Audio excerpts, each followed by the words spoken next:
vois, ça, là. Ça, c'est super pratique pour, par exemple, pour Seedance, pour garder une cohérence. Tu fais comment ces fiches de perso? Bah, tout simplement, tu demandes à ChatGPT, tu vois, je lui ai mis 3 photos. Je raconte un peu le contexte. Tu vois, j'ai réalisé un court-métrage, blablabla. Je raconte un peu le contexte de ce que j'ai réalisé. Tu peux faire une sorte de présentation de fiche de personnage pour l'héroïne. Il m'a fait ça. Je fais, vas-y, fais le visuel. Il m'a fait ça, tu vois. Il m'a fait ça. Je lui ai dit, ok, c'est pas mal, mais tu peux mettre les photos correspondantes à l'héroïne. Tiens, regarde des photos de base et tu vois, il a intégré les photos. Et du coup, oui, non, l'héroïne s'appelle la Rookine. On n'a pas son nom, on n'a pas son prénom, enfin pour le moment. Rook, il s'appelle Rook, et l'autre, il est surnommé, il est connu sous le nom de Ratel. On va dire ça comme ça. Du coup, par contre, ce qui est bien, regardez. Je sais plus qui, à un moment, il m'avait dit, ouais, trame narrative, je suis bloqué dans mon truc. J'ai aussi fait une aide, tout simplement, ChatGPT. Putain, GPT, regardez, j'ai fait un résumé de trame narrative. Je lui ai dit, hein, si je te résume grosso merdo l'histoire, tu pourrais en créer une trame narrative résumée. Donc je lui ai dit, en vocal, hein. J'ai repris mon court-métrage, et je lui ai dit, alors le projet Forest of Dark, c'est des composants de ces 2 petits courts-métrages, voici le résumé. Forest of Dark 1, scène 1, l'héroïne dont pour le moment on ne connaît pas le nom, est dans un bar en train de savourer son petit martini, elle se fait agresser, blabla, cette scène. Dans cette scène, ça m'a permis, dans le court-métrage, de rentrer directement dans l'action et d'accrocher directement le spectateur par une grosse scène d'action, pour leur donner envie de rester en disant, voilà, comment c'est possible que cette héroïne soit aussi forte et qu'elle déboîte des agresseurs. Scène 2, dans la scène suivante, elle sirote son martini. On voit hein, d'ailleurs la réception vocale, des fois il comprend pas ce que je dis. Après, j'ai tendance à parler vite et à mal articuler. Bon, elle a des petits flashbacks de personnes masculines où elle est heureuse. Et donc, je lui raconte scène par scène les 2 courts-métrages. Voilà, donc tu vois, le premier court-métrage, c'est 5 scènes. Le deuxième court-métrage, c'est 8 scènes, 9 scènes. Et il m'a fait un pitch global.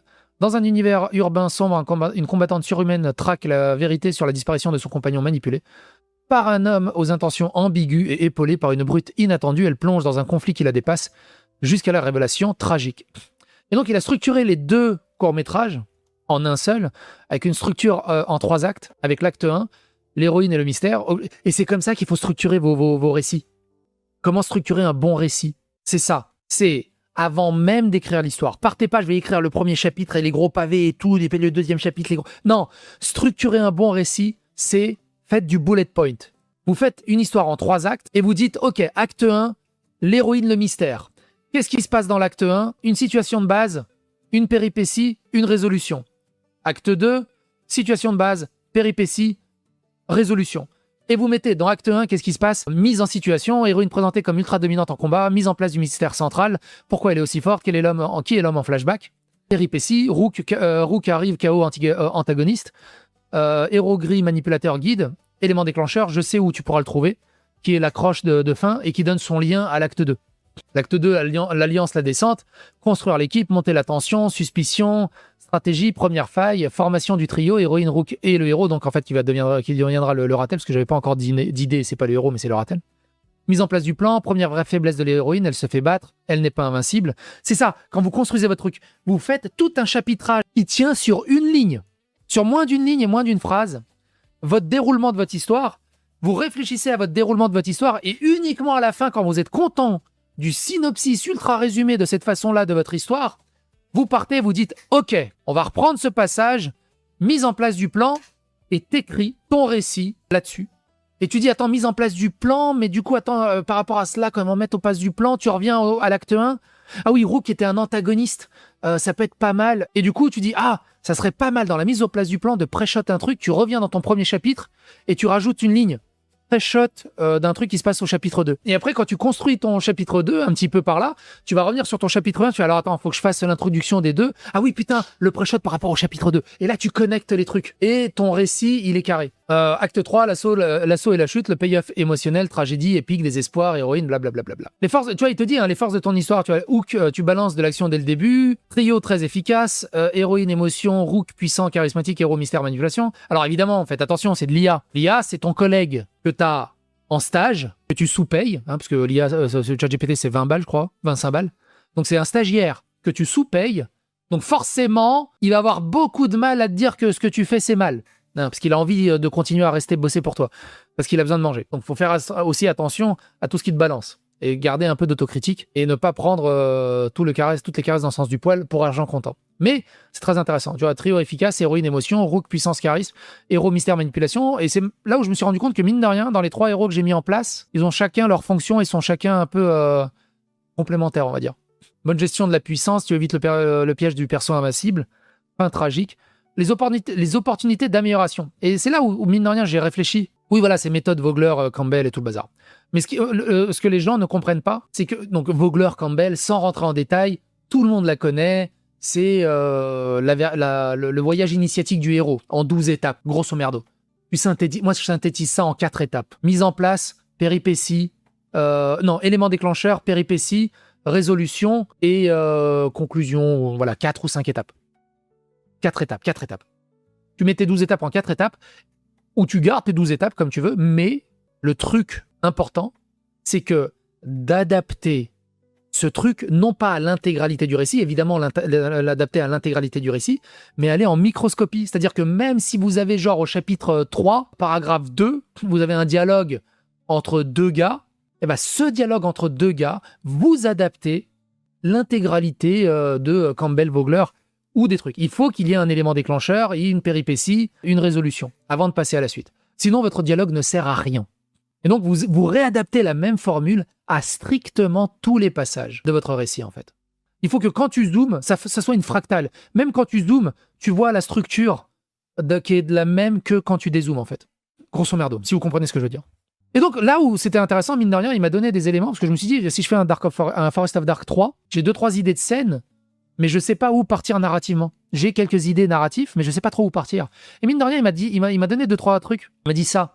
Les opportunités d'amélioration importantes. Et il m'a dit, c'est le héros qui est le pivot de ton histoire. Et c'est vrai que c'est un peu le pivot de l'histoire. Parce que j'ai développé un peu Rook et j'ai développé l'héroïne, mais j'ai pas développé le héros, enfin le Ratel. Il faut absolument renforcer pourquoi il aide. Parce qu'on ne sait pas. Qu'est-ce qu'il cache? On ne sait pas. Et pourquoi il sait tout? On sait toujours. Il est intéressant, mais encore trop outil scénaristique. Et c'est vrai que le Ratel, pour l'instant, c'est juste un gimmick de fusil de Chekhov. C'est ça, hein, non, c'est pas fusil de Chekhov.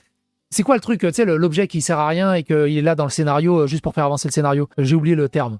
Tu sais, qui est jamais vraiment expliqué, mais il est là pour faire avancer le scénario.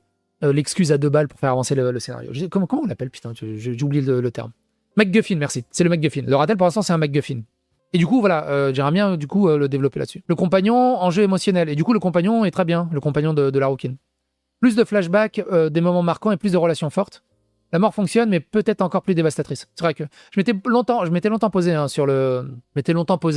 est-ce que je rajoute d'autres flashbacks? Et après, je me suis dit, ça se ferait trop. En fait, ça ferait beaucoup trop par rapport au court-métrage qui est assez court. J'aurais bien aimé ajouter plus de flashbacks, mais ça aurait été beaucoup trop tartiné, en fait.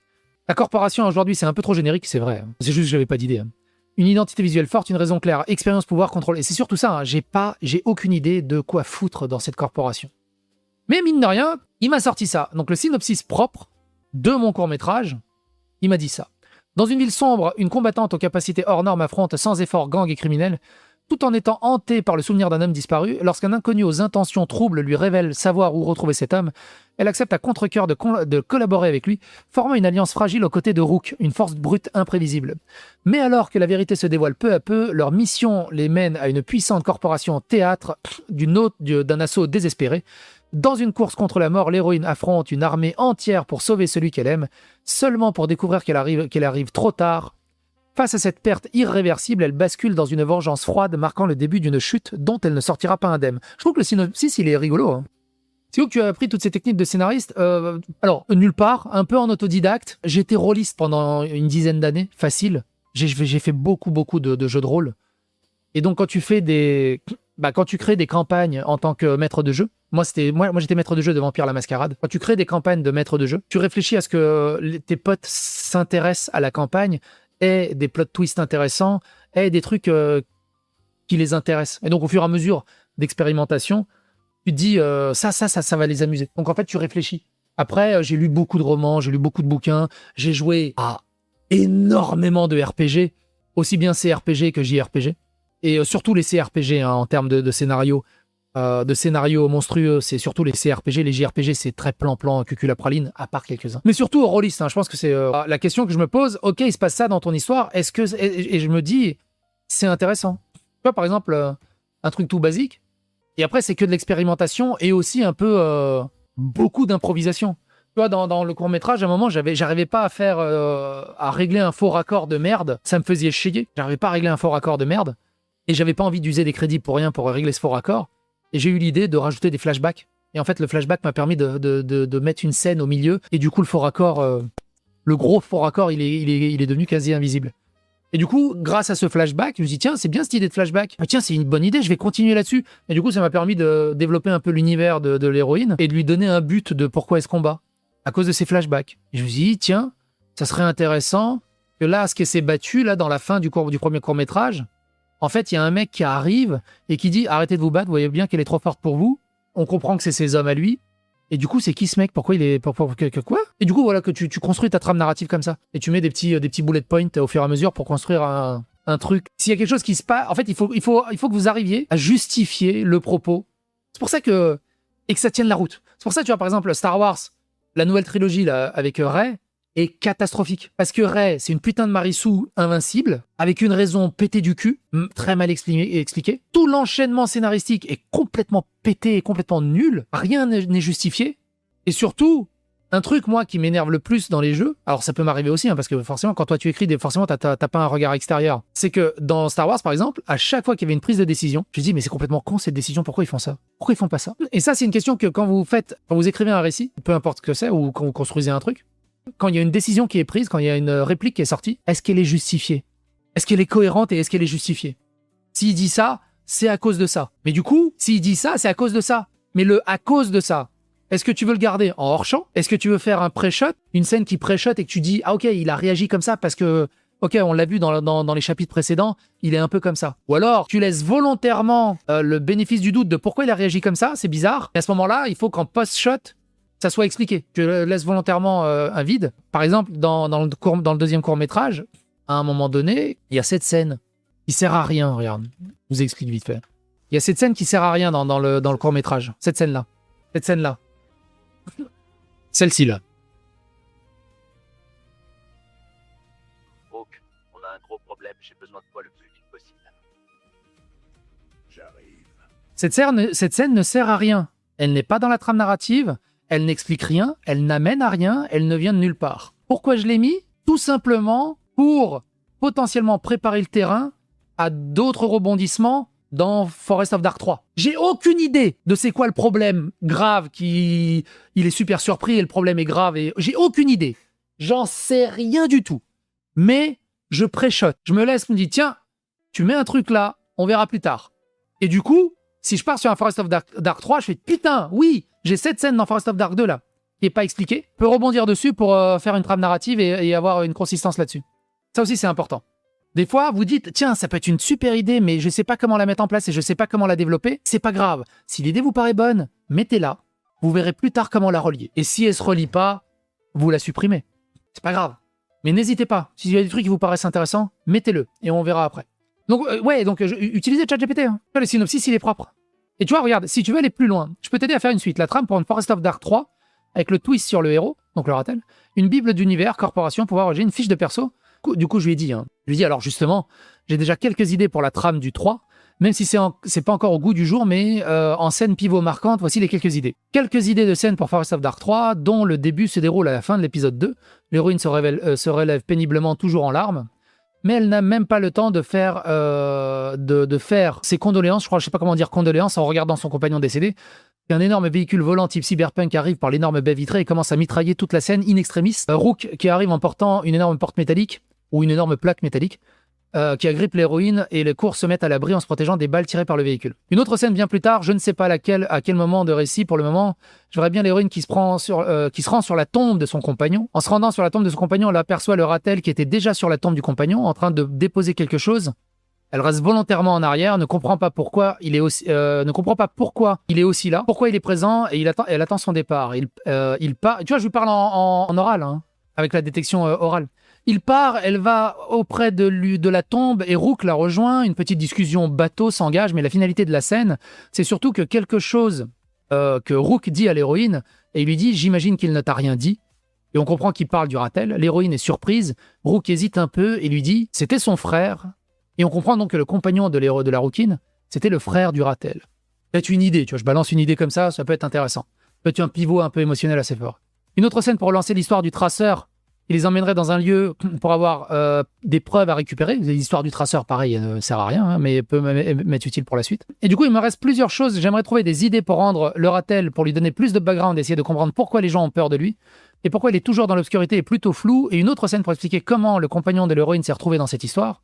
Et donc il me manque une trame directrice qui expliquerait pourquoi il était en otage, pourquoi il y a le PDG de la corporation, et est-ce que j'avais pour idée par exemple, c'est qu'il serait une sorte d'ingénieur de talent qui travaillerait sur un algorithme ou une IA extrêmement avancée, qui permettrait j'en sais pas quoi d'avancées médicales ou des richesses incroyables, ou un pouvoir incroyable que la corporation voudrait s'accaparer. Mais pour l'instant c'est encore flou, j'ai pas spécialement d'idée dans ma tête. Et du coup, ça m'a permis de construire des idées avec ChatGPT en fait. Deuil, ouais, je cherchais le terme. C'est pas bien en tant qu'ancien MJ, tu sais bien que tout est planifié. J'ai 10 coups d'avance sur vous joueurs. Oui, quand t'es joueur. Mais là, on n'est pas dans le jeu de rôle. On n'est pas dans du jeu de rôle.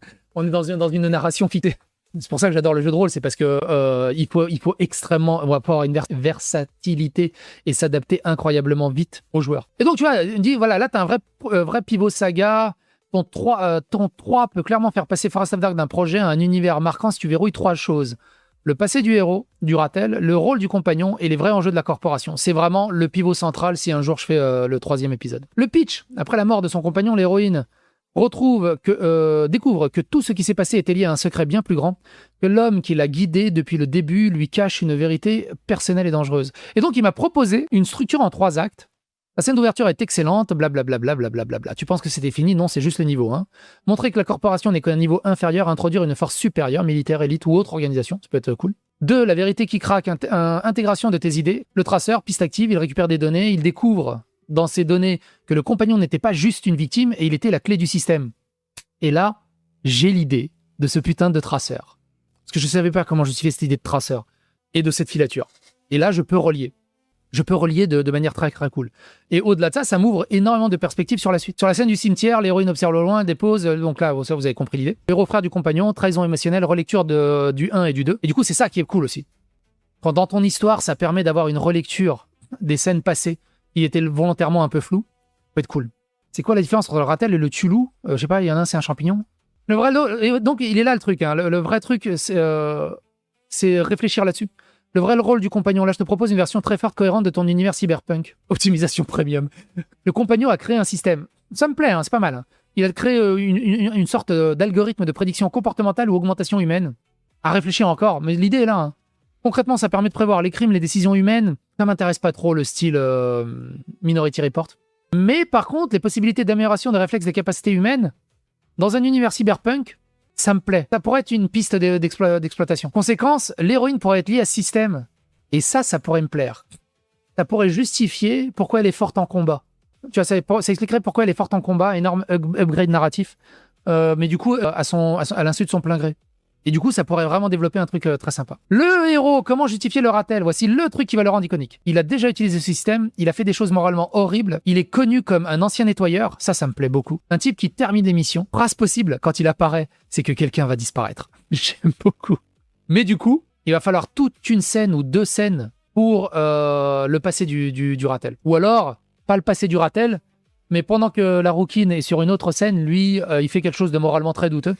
Et on comprend que c'est un ancien nettoyeur. Ça peut être vraiment cool. Et tu vois, c'est comme ça que tu vois, avant même d'écrire, faites ça, bordel de merde.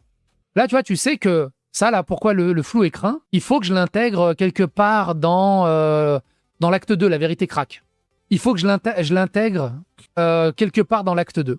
Donc, tu vois, la scène 1, le traceur, sous-acte 2, scène 2, scène du cimetière, sous-acte 3, le vrai rôle du compagnon, c'est pas assez. Il faut que je rajoute peut-être là, entre la scène 2 et 3, une autre scène narrative sur le passé du ratel. Ou alors, une scène 4, après le vrai rôle du compagnon, on a une scène 4 sur pourquoi le héros est flou. Je sais pas. Et c'est comme ça que tu construis ton truc, par bullet point, et t'avances. Et après, une fois que t'as ta trame, tu peux écrire, et là, tu te laisses aller, tu peux écrire. Acte 3, trahison et nouveau conflit. Là, tu poses la suite. Il découvre la mort du compagnon n'est peut-être pas un hasard. Quelqu'un a déclenché l'assaut volontairement. Twist possible, le héros savait que ça finirait comme ça, mais il pensait pouvoir sauver son frère. Ça, c'est magnifique. J'aurais jamais eu l'idée. Et du coup, ça pré-shot. J'aurais jamais eu l'idée, mais ça pré-shot cette phrase-là que j'ai eue dans le début. Pourquoi est-ce que tu veux m'aider? Disons que nous avons des intérêts communs. Voilà. Ça pré-shot cette phrase. Ça offre une relecture à cette phrase. Ça offre une relecture à cette phrase aussi. C'est un ami. Pareil, vous avez vu, il a un problème de sinusite. Tu le connais. Il souffle du nez. Tu le connais. C'est un ami. Donc forcément, silence, soufflage du nez, il dit pas vraiment la vérité, c'est un ami. Relecture possible, finalement c'était son frère. Il ne m'a jamais parlé de toi. Je ne suis pas le genre d'ami dont on est fier d'avoir dans son entourage. En 3 répliques, j'ai essayé de construire un background. C'est compliqué, hein. Mais ça sert à rien d'avoir des répliques qui durent 45 minutes. On n'est pas Tarantino. Hein. Un court-métrage qui doit durer 3 minutes, t'as pas le temps. Oui, c'est normal qu'il me ressemble, c'est basé sur ma photo. En fait, quand j'avais la rouquine, j'ai dit j'avais besoin d'un héros. Et finalement, c'est pas devenu le héros. Mais tout simplement, j'ai pris cette photo. Hein. J'ai pris cette photo. C'est pour ça qu'il il a un petit polo chemise bleu. J'ai pris cette photo. Il est basé sur cette photo. Et donc, c'est vraiment très cool. Franchement, utilisez ChatGPT, les IA et d'autres hein, pour structurer votre trame. Donc voilà, il dit ta trame directrice, ce qui te manquait. Le compagnon avait créé une technologie capable de changer le monde. La corporation voulait le contrôler. Le héros voulait l'utiliser. Et l'héroïne est peut-être le résultat de cette technologie. Ça, c'est le synopsis de Forest of Dark. Dynamique des personnages. Passe de forte brisée à dangereuse. Vérité, vengeance. Rook, protecteur loyal, presque garde du corps émotionnel. Celui qui dit la vérité quand ça fait mal. Le Ratel devient personnage central de la saga. Mentor, manipulateur ou frère brisé. On sait pas encore. Les scènes remplacées dans la timeline propre. Attaque véhicule volant, fuite tension, exploitation du traceur, découvre le projet du compagnon, scène du cimetière, montée de tension avec le héros, découvre du vrai enjeu global, twist du héros, manipulation, fin ouverte. Est-ce que tu as réussi, film action, bon bref, vous avez compris. Là-dessus. S'il est encore plus loin, une scène complète écrite type cinéma, twist massif pour le 4, une bible complète. Je dis pas mal la liste de scènes replacées. J'avais aussi une idée de scènes d'action en début, ou alors vers le milieu, parce qu'il y a beaucoup de révélations au milieu, il y a beaucoup de discussions, il y a beaucoup de grosses scènes mou, et donc j'ai besoin d'une grosse scène d'action vers le dernier tiers de l'histoire pour corriger le ventre mou de l'histoire. Parce que sinon, il y aura que de la discussion et ça serait chiant. Et qu'est-ce que j'avais dit? Une espèce de scène de moto où l'héroïne se fait pourchasser en moto par des drones. Elle arrive à les esquiffer, elle leur tire dessus et quelqu'un avec son pistolet, blablabla.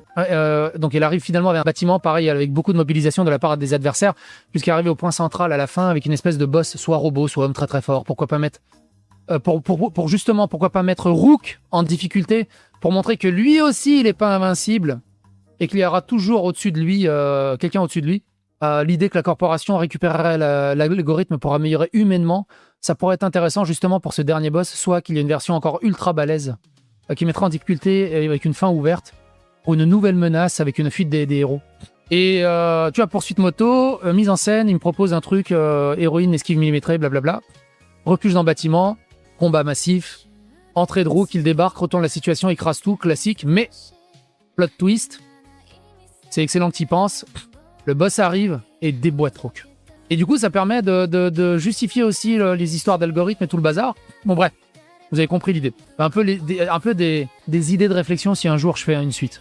Quitte à rien voir, mais tu pensais quoi comme IA gratuite pour faire des vidéos? Alors, l'IA gratuite pour faire des vidéos, il n'y en a pas. Pour t'amuser, elles sont de très bonne qualité. Grok Imagine, Grok Vidéo, c'est 30 balles par mois. Tu peux en faire des centaines. Franchement, et tu peux t'amuser de tout et n'importe quoi. Tu vois ce que tu viens d'ajouter à ton histoire? Échelle du conflit, cohérence du lore, tension dramatique, futur clair.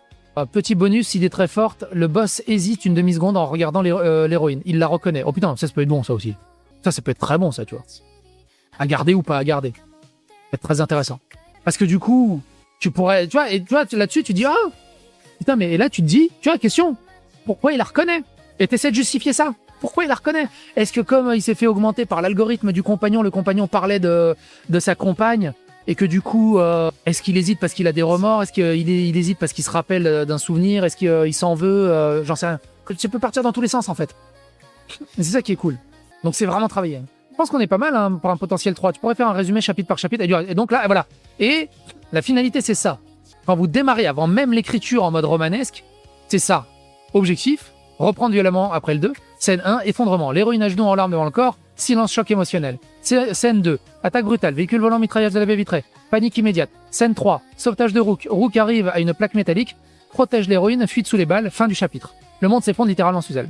C'est comme ça que doit être construit votre trame narrative avant même de commencer à faire de la romanisation et de faire de la description et de faire de tout ce qui se passe. Le truc le plus synthétique possible. Chapitre 2, fuite et zone d'ombre.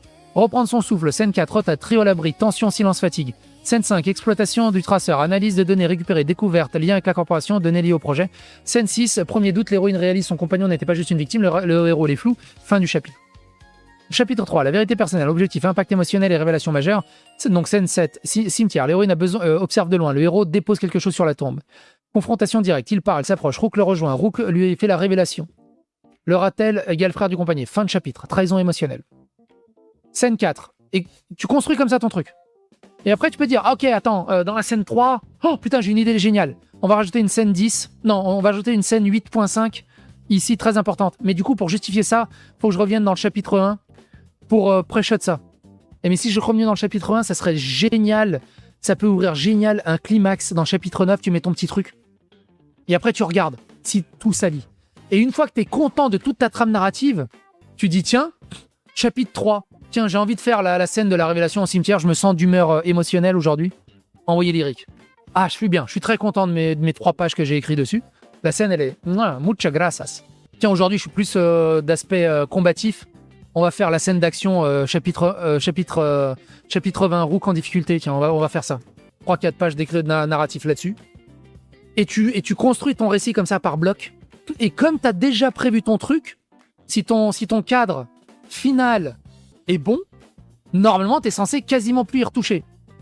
C'est fini, il est verrouillé, on n'y retouche plus. Sauf si tu as une idée de génie. Mais généralement, si tu as une idée de génie, tu dois réécrire plein de trucs derrière et recombiner tous les trucs derrière pour que ça s'adapte. Une fois que ta trame elle est ultra finalisée, tu peux travailler par bloc parce que tu peux pas travailler dans l'ordre chronologique. Moi, j'y arrive pas. C'est pas possible. Parce que dans l'ordre chronologique, tu sais pas ce qui va se passer à la fin et tu vas inventer au fur et à mesure.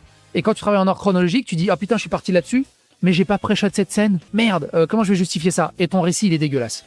Travailler comme ça, par bloc, tu dis putain, j'ai une idée de génie. Ok, ça veut dire que je pourrais rajouter ça là. Et puis en fonction du mood que t'es, ça te permet de travailler par bloc et après d'adapter les blocs. Et tu dis, putain, j'en ai marre, là, c'est bon, j'en reviens pas, j'arrive pas au chapitre 8, ça me casse les couilles. Casse les couilles, le chapitre 8, j'y arrive pas. Pas grave. Page blanche, tout le monde là. On peut pas être hyper inspiré tout le temps. Mais, tu peux avancer un peu dans le chapitre 3. Tu dis, tiens, chapitre 1, j'ai pas fait ça. Rook arrive sur des plaques métalliques. Avec une plaque métallique. Il y a pas de construction narrative, il y a rien. C'est juste une scène d'action que tu dois décrire. Tu peux faire ça en attendant. Tu rajoutes ça. Et après, tu diras, le puzzle, il y a quasiment plus beaucoup de trous, hein. C'est pas mal. Et ça te donne envie de le finir au final et d'avancer. Alors que tu te dis, oh, j'ai fait le chapitre 1 et 2, il me reste 45 chapitres à faire. J'ai pas envie. Et je peux pas faire le chapitre 12 parce que je sais pas ce qui se passe dans le chapitre 5. Là, tu sais. Et c'est comme ça qu'il faut faire. Moi, je vais voir ce que je vais garder de cette trace. Je vais regarder ce que je vais faire de cette trace. Alors, ce qui est rigolo, et tu vois, avec tout ce que je lui ai expliqué, je lui ai dit, fais-moi une fiche de personnage. Et il m'a fait une jolie fiche de personnage.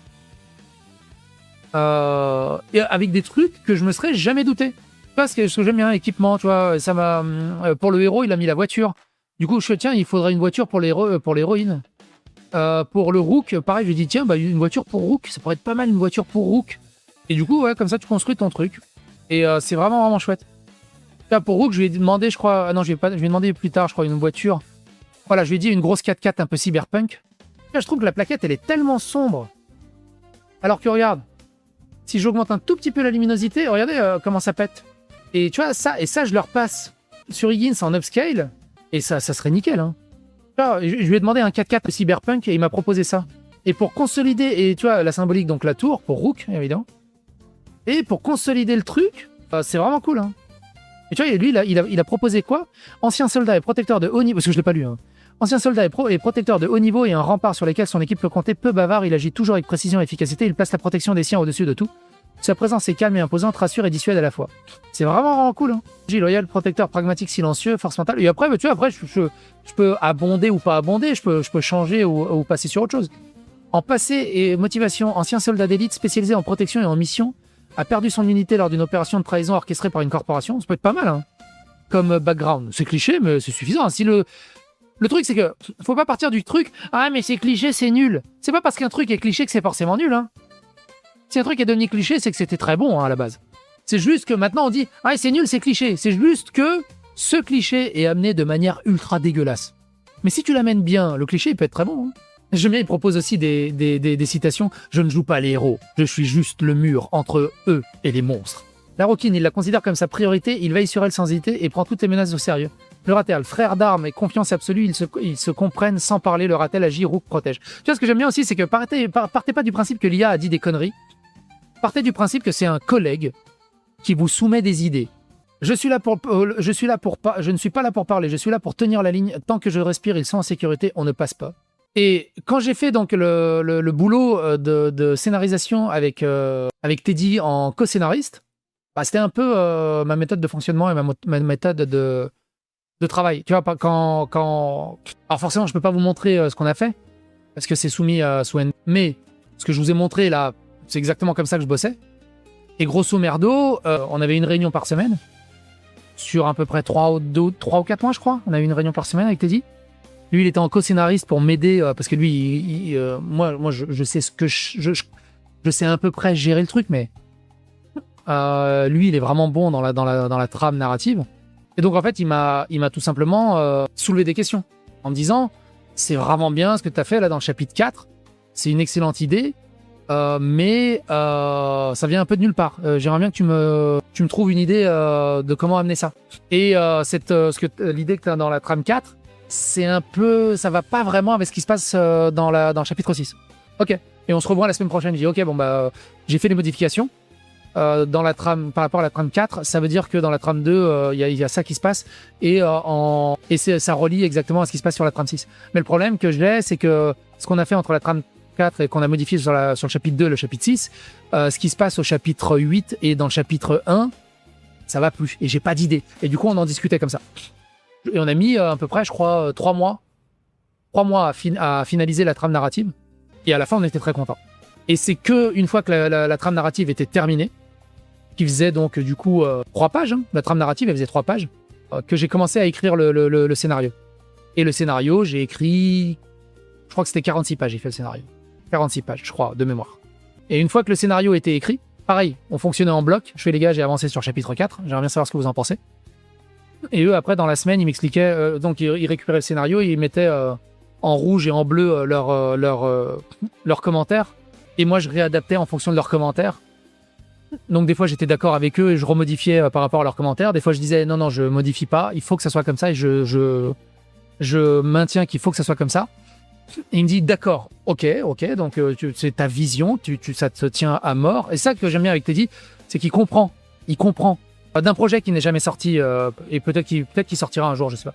Mais c'est un projet qui n'est jamais sorti. Et ce que j'aime bien du coup avec Teddy, il dit, ok, donc je sens que ça te tient à cœur, j'ai pas trop compris pourquoi ça te tient autant à cœur, ok, garde-le dans cet état, mais alors à ce moment-là, il va falloir que tu me le justifies de manière beaucoup plus carrée. Je fais, ok, ouais, y a pas de souci. Je reviens la semaine prochaine, et je dis, voilà, j'ai essayé de justifier comme ça. Et il me dit, mais putain, mais c'est génial, mais c'est incroyable l'idée que t'as eue. Ça ouvre plein de perspectives sur plein d'autres trucs. Et du coup, c'est comme ça qu'il faut travailler. Moi, je travaille par bloc. Teddy a beaucoup de mal à travailler par bloc, je crois, d'après ce que j'ai compris.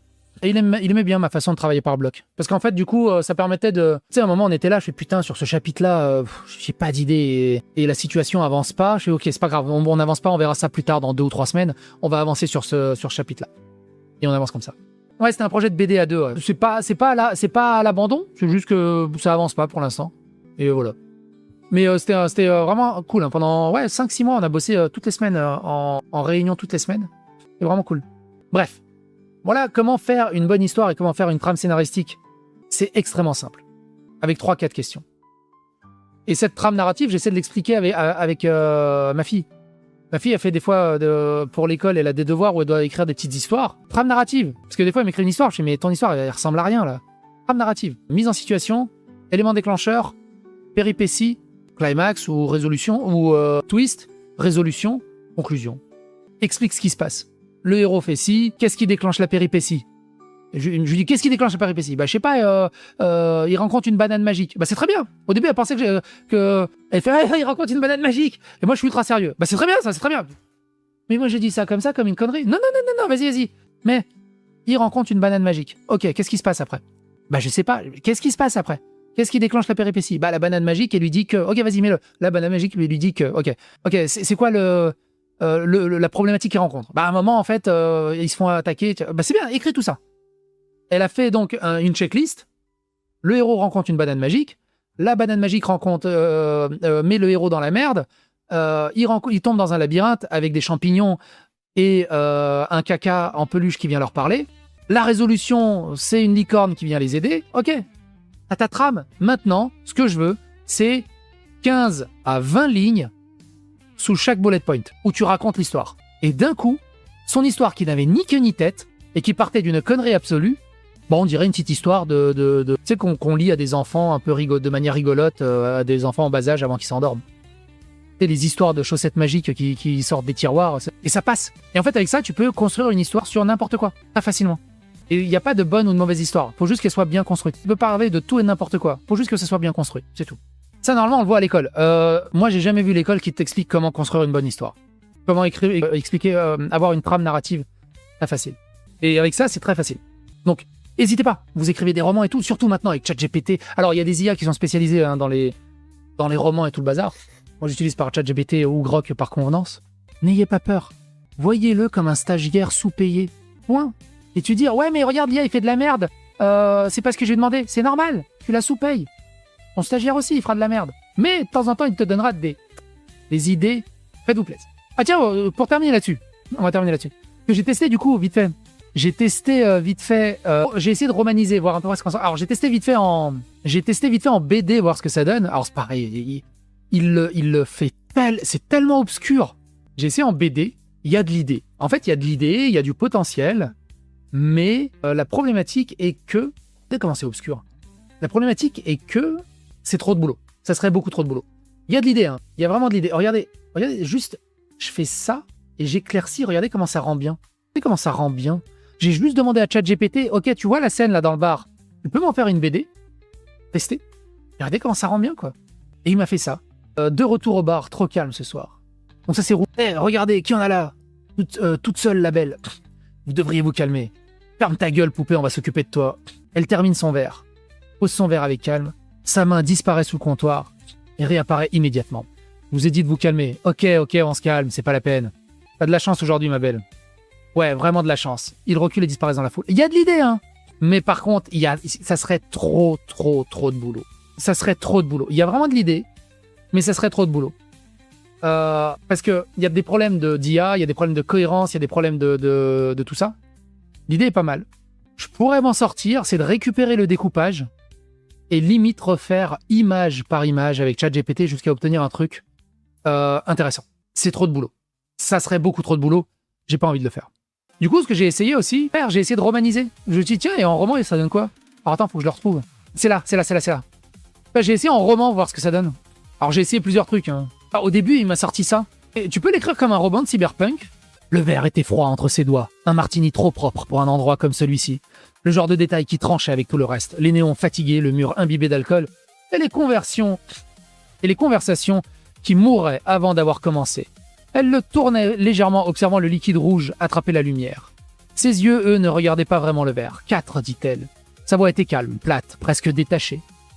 Et du coup, après, il s'est mis à dire, ils étaient contentés d'occuper l'espace, de fermer les issues, de parler trop fort. Mais après, il a fait une poésie, le machin. Par peur, par calcul. C'est trop moderne pour moi, ce genre d'écriture. Et je lui ai demandé, fais des pavés, pas des phrases comme si c'était une poésie. Parfait, je vois exactement ce que tu veux, un vrai roman. Le bar baignait dans une lumière artificielle aux teintes violacées, saturée par les néons qui filtraient à travers les vitres sales. L'air était lourd, chargé d'alcool, de fumée et de conversations indistinctes, qui se mêlaient en un bruit de fond constant. Assise au comptoir, elle tenait entre ses doigts un verre à pied dont le contenu rouge captait chaque reflet lumineux comme une surface vivante. Rien dans son attitude ne trahissait la moindre tension. Elle avait cette manière presque désinvolte de fixer le vide, comme si tout ce qui l'entourait n'était qu'un décor sans importance. Pourtant, lorsqu'elle parla, ce ne fut ni pour meubler le silence, ni pour attirer l'attention. Elle posa simplement les mots, comme on énonce un fait. Elle expliqua qu'ils étaient 4, pas plus, 4 silhouettes dans un parc, un soir de pluie, le genre d'endroit où la ville relâche son emprise et où les règles deviennent floues. Elle ne cherchait pas à dramatiser la scène, ne donnait pas de détails inutiles, mais chaque élément qu'elle mentionnait semblait suffisant pour reconstituer la situation. Il avait repéré évidemment une femme seule, marchant sans se presser, sans regarder autour d'elle, une cible évidente pour des hommes habitués à imposer leur présence plus qu'à réfléchir. Ils avaient commencé par occuper l'espace, se rapprochant progressivement, refermant le cercle. Bon bref, pas mal, hein. Franchement c'est pas mal. J'ai testé un peu de trucs. J'ai testé un peu 2-3 trucs, ce que ça donnait. En fait, le problème, ce qu'il y a, c'est que ChatGPT, dès que la discussion devient trop longue, il a tendance à perdre le style narratif qu'il a utilisé et partir dans un autre style narratif, et ça casse toute la dynamique. C'est le gros problème de ce côté-là. Mais il y a des trucs très sympas. Il y a des trucs très sympas. Le barman resta immobile quelques secondes, le regard posé sur elle, comme s'il tentait de mesurer ce qu'il venait d'entendre. Il n'avait pas l'air choqué, mais quelque chose dans son expression trahissait une forme de recalcul discret, comme si cette conversation venait légèrement modifier la manière dont il l'apercevait, puis souffla, presque amusé. Incroyable.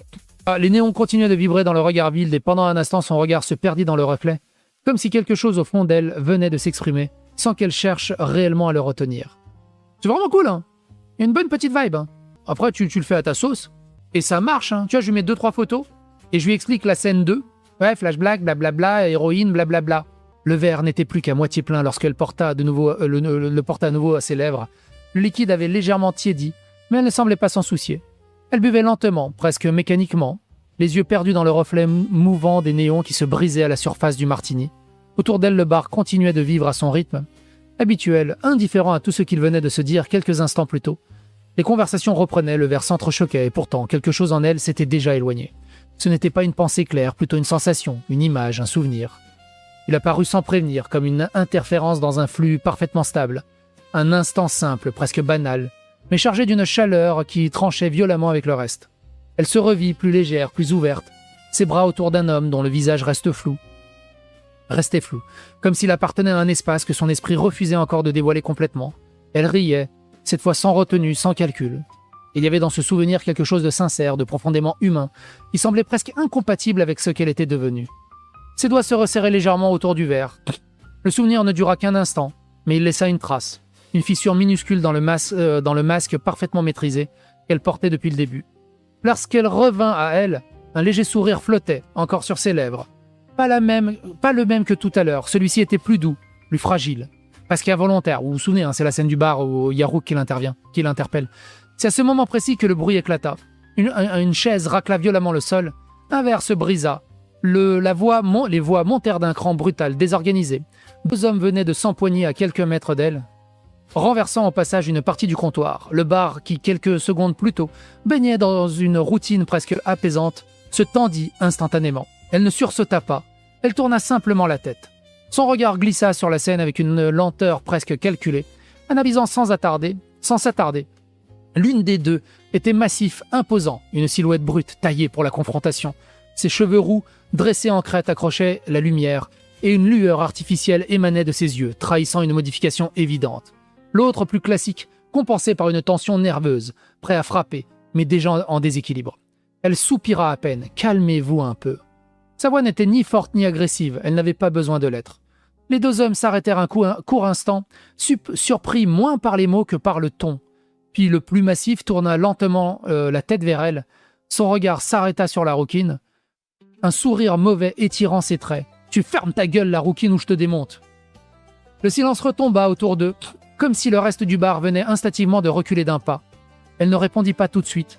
Elle prit une dernière gorgée de son martini, puis posa calmement le verre sur le comptoir. Le geste était simple, trop simple. Sa main disparut un instant sous la ligne du bar. Lorsqu'elle réapparut, elle tenait un pistolet. Elle ne se leva pas, elle ne haussa pas le ton, elle ne fit aucun geste brusque. L'arme se leva simplement, parfaitement stable, pointée sur les 2 hommes comme une évidence. J'ai dit « Calmez-vous ». Sa voix était restée calme, plate, définitive. Le temps sembla se figer. Le regard du colosse changea légèrement. Pas de peur, pas encore, mais une forme de recul immédiat, froid, presque professionnel. Il observa l'arme, puis son visage, comme s'il cherchait à comprendre ce qui ne collait pas. Puis contre toute attente, il esquissa un sourire. « Ok ». Un léger rire lui échappa. « C'est ton jour de chance, la rouquine ». Il recula d'un pas, levant légèrement les mains sans jamais quitter l'arme des yeux. L'autre fit de même, beaucoup moins à l'aise. En quelques secondes, la tension retomba aussi brutalement qu'ils étaient montés. Les 2 hommes s'éloignèrent, disparaissant dans le brouhaha qui reprenait déjà. Elle resta immobile encore un temps, puis baissa l'arme, la rangea, reprit son verre. Cette fois, elle le vida d'une seule traite, sans grimace, sans hésitation. Elle se leva ensuite, ajusta légèrement sa veste et quitta le bar, sans un regard en arrière. Et ça, c'est cette scène-là, tout simplement. Souvenez-vous, c'est cette scène-là. Toi, la rouquine, tu fermes ta gueule ou je te dévore! Pas dans le premier. Eh les gars, calmez-vous un peu. Toi, la rouquine, tu fermes ta gueule ou je te dévore! J'ai dit calmez-vous un peu, putain. Ok, c'est ton jour de chance, la rougène. C'est pas mal, hein. Alors moi, je suis pas un romancier, hein. Mais ça peut donner pas mal d'idées hein, à gauche à droite pour aider à l'écriture, hein, clairement. C'est bien écrit, c'est propre, mais qu'est-ce que ça n'a pas de goût? C'est fade et plat. On est d'accord, Tard. Mais justement, tu mets ton style, tu récupères un peu de la vibe, parce que ça peut t'aider. Tu sais, moi, je sais pas écrire, pas de dire, oh, il y a des reflets qui se mettent dans le martini et tout. Ça, je sais pas. J'aurais jamais l'idée de faire ce genre de truc. Mais de l'utiliser, tu vois. De l'utiliser pour t'aider et de l'intégrer à ton processus de travail. Faut pas avoir honte. Hein. Faut y aller. Hein. Tu rajoutes après ton style et ça permet d'avoir des idées de fou furieux. C'est comme, franchement, c'est comme avoir un ghostwriter. Hein. Ça s'arrête à ça. Hein. T'as un ghostwriter. Hein. Ouais, il est magnifique ton roman. Mais ce que le gars il te dit pas, c'est qu'ils sont 6 derrière en ghostwriter. Et là, il faut que tu changes cette réplique. Alors là, il faut ajouter ça. C'est ça. C'est un outil. Bref, on a beaucoup dérivé. J'espère que cette vidéo vous a intéressé autant que moi. Elle m'a passionné à vous expliquer. Normalement, ça, c'est une formation de 1600 balles. Hein. S'il vous plaît, Tipeee. Comment tu veux que je devienne riche si je vous fais tout gratuitement, bordel de merde? Même la pipe, je vous la ferai gratuitement, je pense. Sur ce, je vous donne rendez-vous demain pour le prochain live. Bisous à vous. Et les blaireaux qui vous disent « Ouais, l'IA, c'est de la merde, moi je suis un vrai artiste », tu sais pertinemment que c'est pas des artistes. Comme dit Teddy Boy, c'est des putes et des pauvres. Bon. Attention, please.